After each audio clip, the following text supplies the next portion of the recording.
Hello, আসসালামু আলাইকুম। আমি মোহাম্মদ আরিফ হাসানিক। আমি চলে এসেছি তোমাদের মাঝে আবারও ফিজিক্সের ক্লাস নিয়ে। তো আজকে আমরা যে টপিকটা নিয়ে আলোচনা করব সেই টপিকটা হচ্ছে ভূপৃষ্ঠের বিভিন্ন স্থানে জি এর মান। ভূপৃষ্ঠের বিভিন্ন স্থানে জি এর মান। এখন দেখো, ধরো এই একটা পৃথিবী, এই পৃথিবীটা সাধারণত অক্ষাংশ আছে, দ্রাঘিমাংশ আছে।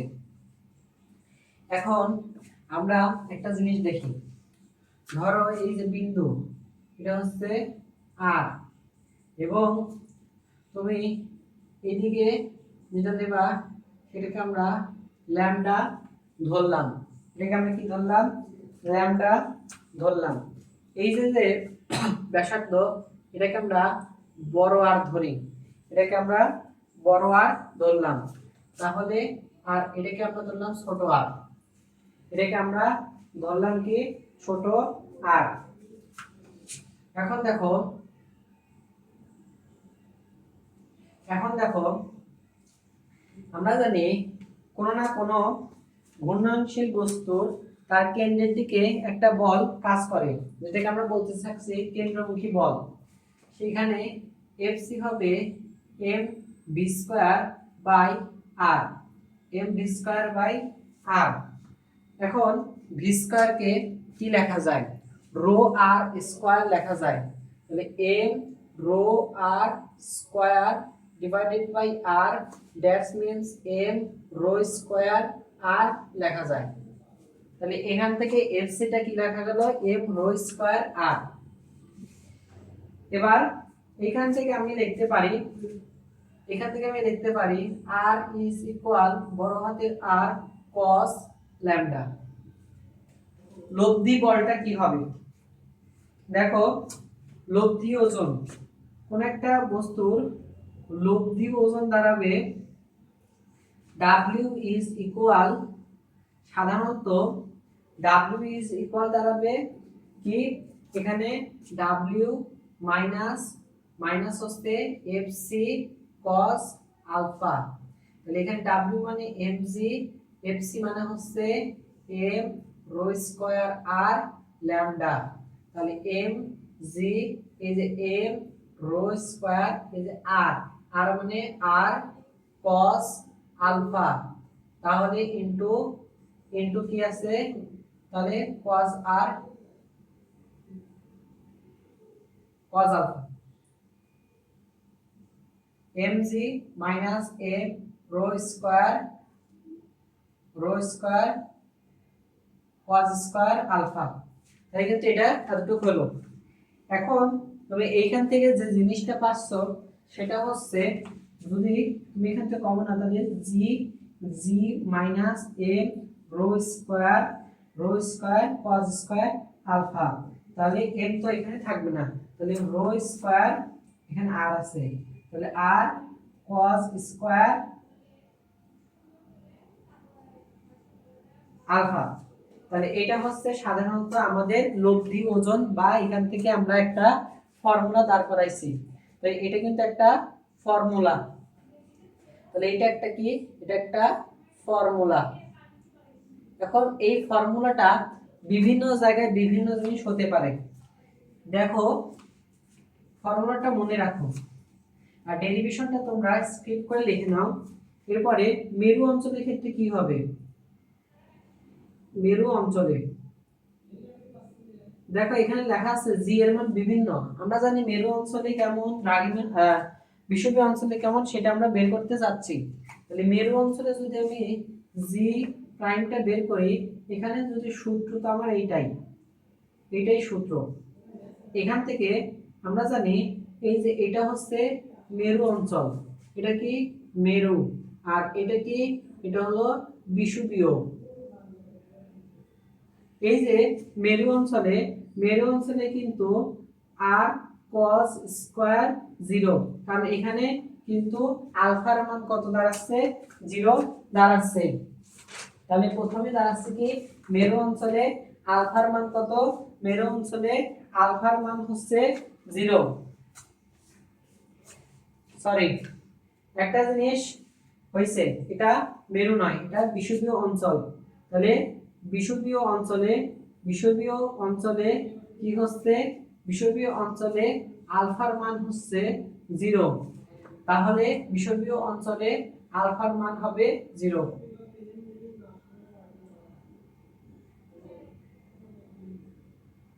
তাহলে আলফার মান যদি 0 হয়, তাহলে এইখান থেকে যে প্রতিবেদনটা আসবে সেটা হবে g minus w square r into 1, that's means g minus w square r, এটা হলো g ইনভার্স। তাহলে তোমার এটা একটা ফর্মুলা। এরপরে বিষুবীয় অঞ্চলের পরে আমরা দেব মেরু অঞ্চল। যদি আমি মেরু অঞ্চলে যাই তাহলে কি হবে? যদি আমি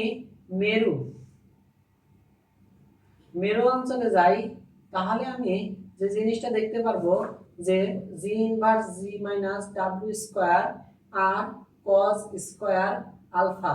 তাহলে এই যে g, তাহলে জিটা কিন্তু এখানে ঠিক আছে, মানে g ঠিক থাকবে।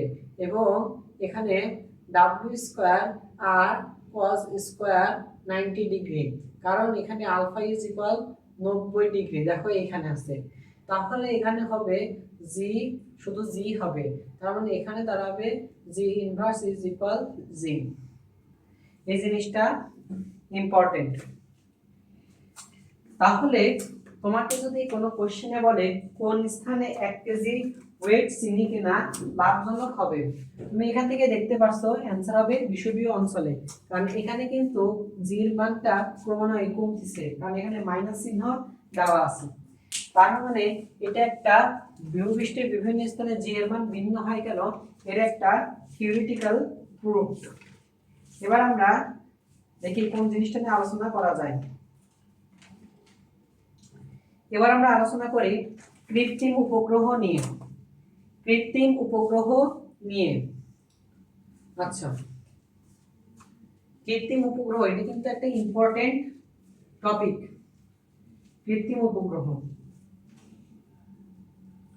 তোমরা কি করবা, যে কোনো একটা গাইড বের করে এইগুলোর সমাধান করা শুরু করবা, দেখবা যে মনে হবে ইজি টু সলভ।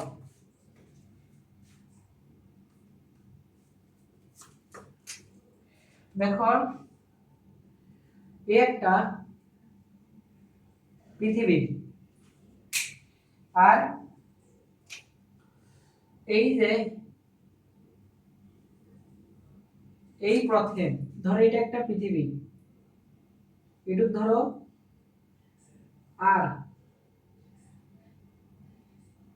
এটা হচ্ছে এইচ, এই জায়গা একটা বস্তু আছে। তাহলে এইচ হচ্ছে পৃথিবী থেকে কৃত্রিম উপগ্রহের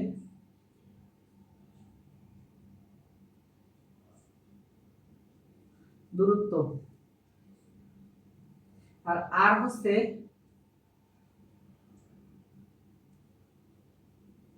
পৃথিবীর ব্যাসার্ধ। এখানে এই দূরত্বটা হচ্ছে আর প্লাস এইচ। এটা হলো সাধারণত পৃথিবীর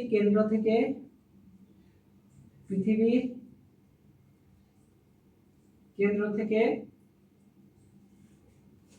উপগ্রহের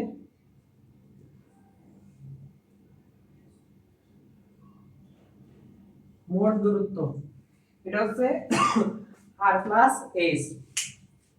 এটা যে ঘুরতেছে এটার একটা ভেতর দিকে কেন্দ্রমুখী বল কাজ করতেছে এফসি, এবং কি আছে, এর একটা আকর্ষণ বল আছে যেটাকে মহাকর্ষ বল বলা হয়।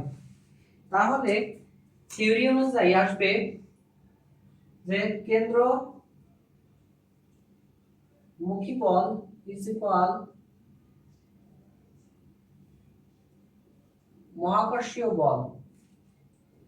কেন্দ্রমুখী বল হলো এফসি ইজ ইকুয়াল এফএম। তাহলে এফসি যেটা, এটা হলো M V square by R, এখানে প্লাস এইচ, আর এটা হবে G M M by R plus H whole square. তাহলে এমন আসলো, তার দুই পাশ থেকে আমি এম বাদ দিয়ে দেই, তাহলে এখানে আসবে ভি স্কয়ার আর প্লাস এইচ, তাহলে জি এম এবং এখানে আর প্লাস এইচ হোল স্কয়ার, তাহলে V square G M R plus h, তাহলে ভি সমান আসবে G M R plus H, এটা। তাহলে এটা একটা formula, this is a formula.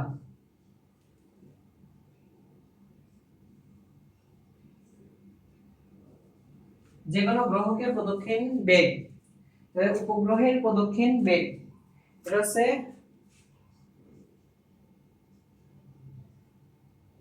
উপগ্রহের প্রদক্ষিণ বেগ। এবার এবার আমরা যে জিনিসটা দেখব, আমরা জানি যে w is equal 2 pi by t, এটা কিন্তু আমরা জানি। আবার আমরা জানি কি যে v is equal rho R plus H, এই সূত্রটা আমাদের জানা আছে। এই দুইটা সূত্র আমরা ব্যবহার করে, বা এই দুইটা সূত্র আমরা ব্যবহার করে যেটা পাবো সেটা হচ্ছে t is equal to pi root over gm, gm না আর প্লাস এইচ, তাহলে R plus H whole cube divided by gm। তাহলে এইটা আসবে সাধারণত আরেকটা থিওরি, এটা হবে পর্যায়কাল, মানে প্রদক্ষিণের পর্যায়কাল হবে এটা, ফর্মুলা।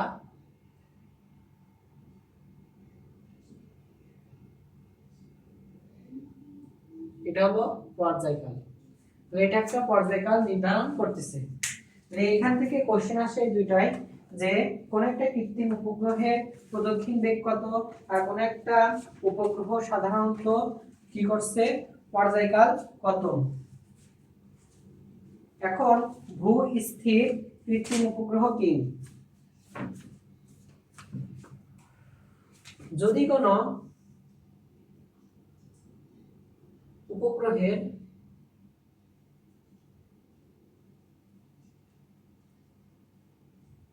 পর্যায়কাল 24 আওয়ার হয়, তবে তাকে ভূস্থির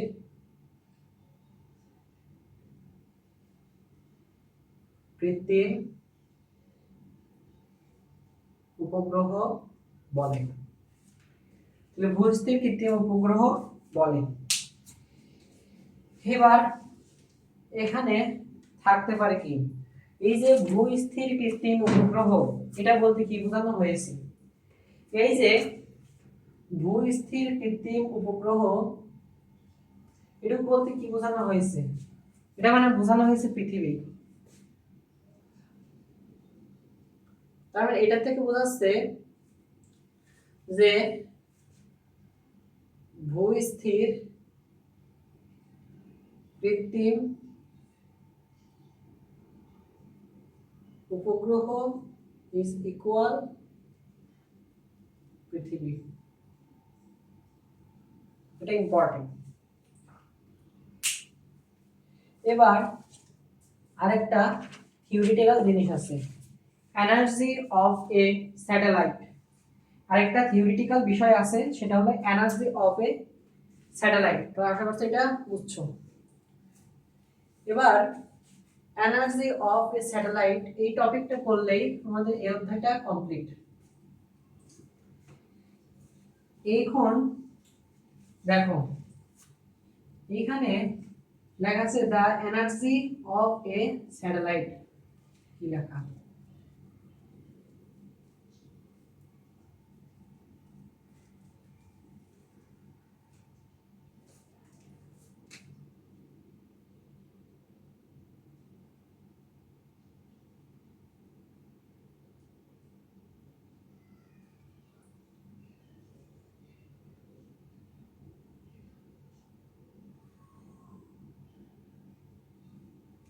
the energy of A satellite, বা কৃত্রিম উপগ্রহের শক্তি হতে পারে। বা এটা the energy of A satellite দ্বারা যা বোঝাচ্ছে কৃত্রিম উপগ্রহের শক্তি।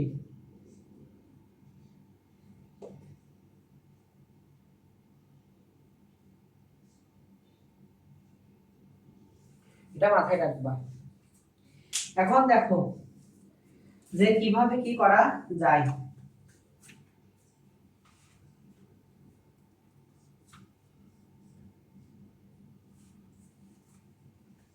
দেখো এখন প্রথমে আলোচনা করি গতিশক্তি নিয়ে।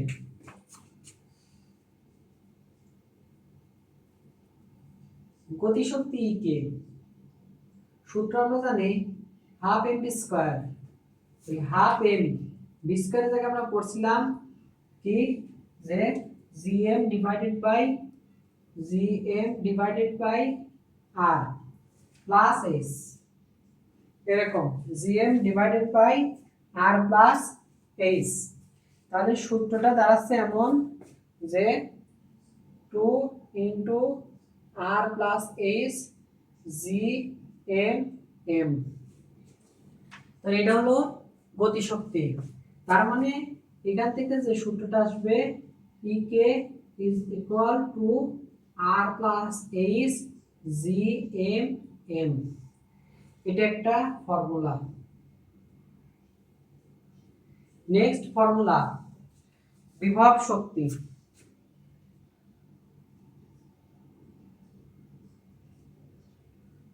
বিভব শক্তি ই কে ভিএম, এটা আসবে minus g M m minus g M m R plus s. এটা তার মানে ই কে সমান এটা আসবে সাধারণত বিভব শক্তি। বিভব শক্তিকে পোটেনশিয়াল এনার্জি দ্বারা প্রকাশ করা হয়। ইপি দ্বারা প্রকাশ করলাম পোটেনশিয়াল এনার্জি। এবার দেখো এই দুটো যদি আমি যোগ করি, যেটাকে বলা হচ্ছে মোট শক্তি।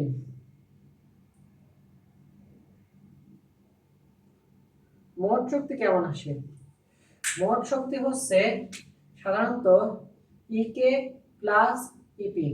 তাহলে ইকে এটা যে G M M divided by 2 into R plus H, এটা হলো জি এম এম সাধারণত আর প্লাস এইচ। তার মানে এটার আনসার আসবে কি? এটার আনসার আসবে minus 2 into R plus H. যেহেতু এখানে 2 আছে নাই, তার মানে এখানে সাধারণত 1 মাইনাস, তার মানে একই কথাই যে জি এম এম হলো এর অ্যান্সার। কারণ এখানে যদি ওদের নিয়মে করতে চাই তাহলে এখানে আসবে এরকম, এখানে আসবে সাধারণত হাফ মাইনাস 1, তার মানে এইভাবে লেখা যেতে পারে। ঠিক আছে, এটাই। তাহলে এইখানে যে ফর্মুলাটা দাঁড়াচ্ছে যে মোট শক্তি সাধারণত -2 mm divided by 2 R plus H, তার মানে এটা একটা সূত্র। তাহলে এইখানে তিনটা ফর্মুলা আছে, এই তিনটা ফর্মুলা দিয়ে তুমি অল অফ ম্যাথ করতে পারবা। তাহলে এটার মাধ্যমে ফিজিক্সের চ্যাপ্টার 6 তাহলে ইন্ড, তাহলে ফিজিক্সের চ্যাপ্টার 6 কি এই ক্লাসের মাধ্যমে ফুল প্লেলিস্টটা কমপ্লিট হলো। তাহলে ফিজিক্সের একটা অধ্যায় আমরা ফুল কমপ্লিট করে ফেলতে পারলাম। নেক্সট আমরা আলোচনা করতে পারি সাধারণত, আচ্ছা দেখি কোনটা নিয়ে আমরা আলোচনা করতে পারি তোমাদের ডিমান্ডের উপর। তাহলে এই ক্লাসটা যদি তোমাদের ভালো লেগে থাকে তাহলে চ্যানেলটা প্লাস সাবস্ক্রাইব করে দিও এবং লাইক শেয়ার করো। আজকের ক্লাস ছিল এই পর্যন্তই। আসসালামু আলাইকুম।